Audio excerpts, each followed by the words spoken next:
100. Used to wanna be like Mike, now I wanna be like Dre. Rich, real nigga. Hard to blow out of the Northwest when you pro-black and don't act gay. That's how I feel, nigga. California is going to give $800 billion in reparations money to the black community in California. And boy, people are mad about this. I'll let you guess which ones. Hello, my name is Hassan, aka Sani Bravo. I am a single father, I am a small business owner, and I'm a YouTube commentator as well as a sales and marketing professional. Let's get into this video because there's a trick bag going on with this reparations situation in California and I'm not digging it. Let's go. The Bible verse that I'm often reminded of is Proverbs 14:9.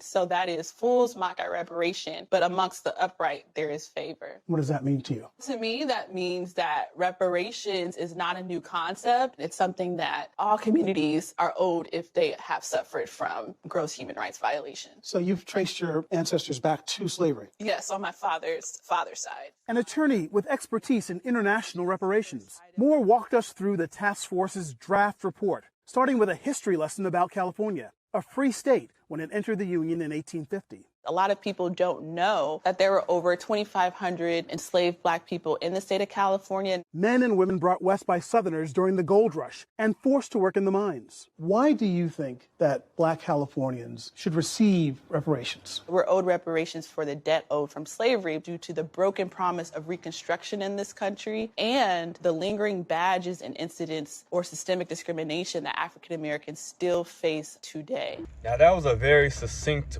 way of putting it in a way that's very difficult to argue. This is her expertise. She's a lawyer. She studied this, but people are gonna still try to argue it in bad faith.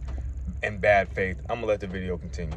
The task force highlights housing discrimination and unlawful property seizures, discrimination against black businesses, over-policing and mass incarceration in black communities, healthcare inequality, why black life expectancy is 7.5 years shorter than for white residents. Now think about that. Black people's life is typically 7 years shorter than the dominant population in this country. Do you think that's a coincidence? Everything is always a coincidence, right? Everything is a coincidence. That's called something systemic.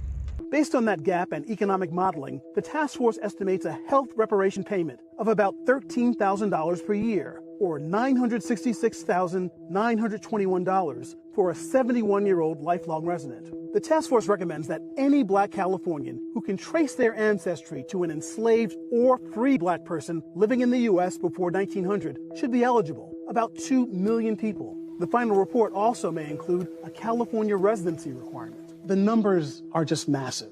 So listen, that's beside the point. Y'all wasn't complaining about the numbers when you was getting all this free labor, building all the wealth of this country for all that time. Y'all don't complain about the numbers when you throwing money to Ukrainians, when you throwing money to all these other countries. I could name them for a minute. Y'all find money for everything else, man. Y'all better cough up my bread.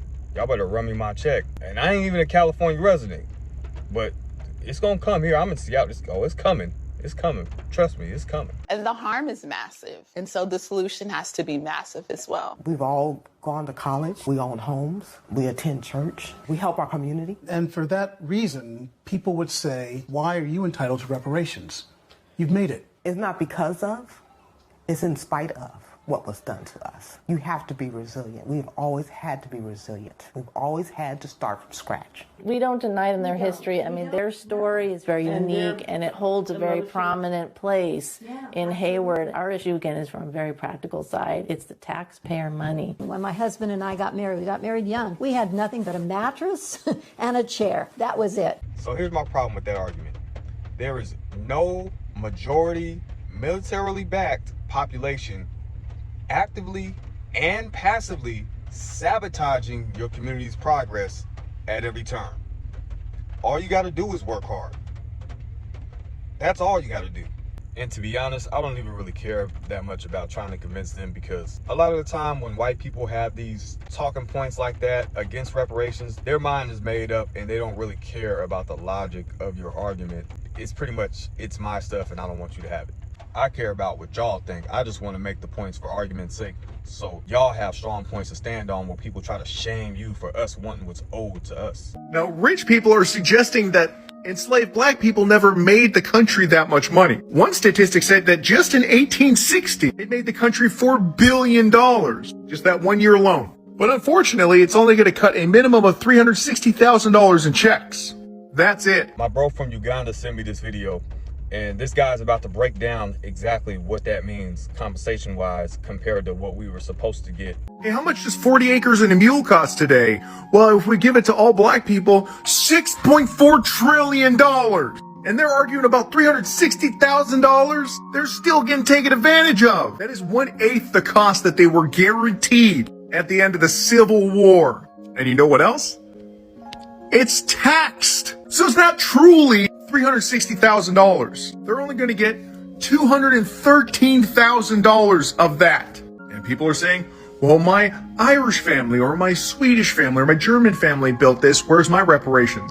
But the major problem with that is they weren't slaves. And that brings me to my final point of why I call it a trick bag. They passed a bill that is worth 1/8 the current cost in compensation of what our ancestors were promised or guaranteed, or however you want to word it, at the end of the Civil War. 1/8. And we're arguing for 1/8. Hey man, I always said you gotta reparate yourself.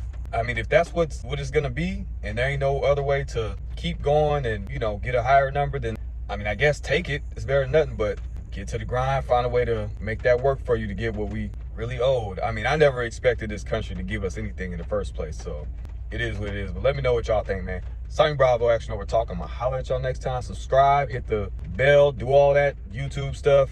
Watch my other videos. 100.